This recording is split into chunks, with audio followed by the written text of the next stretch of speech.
அமைச்சர் பொன்முடி அவர்களுக்கு நல்ல புத்திய தரணும் அப்படின்னு சொல்லி இந்து அமைப்பினர் வழிபாடு மேற்கொண்டிருக்காங்க. வனத்துறை அமைச்சர் பொன்முடிக்கு நல்ல புத்தியை கொடுக்கணும்னு விநாயகர் பெருமானை வேண்டி கொடுக்கணும். எதிர்காலங்களில் இது போல அசம்பாவிதங்கள் கூடாது.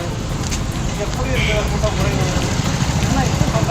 101 தேங்காயை உடைத்து இப்படி வழிபாடு நடத்தப்பட்டிருக்கு.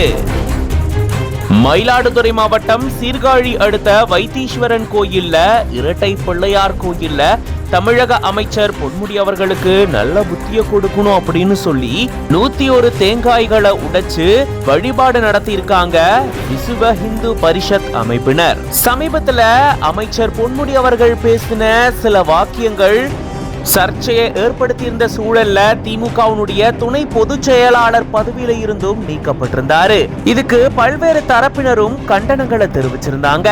இதை தொடர்ந்துதான் இப்போ தேங்காய் உடைப்பு வழிபாட்டில் ஈடுபட்டிருக்காங்க விசுவ இந்து பரிஷத்தை சேர்ந்த நிர்வாகிகள். இது பத்தின உங்களோட கருத்துக்களை கமெண்ட்ஸ்ல சொல்லுங்க. மேலும் பல செய்திகளுக்கு பிஹைண்ட் பேஜை ஃபாலோ பண்ணிக்கோங்க.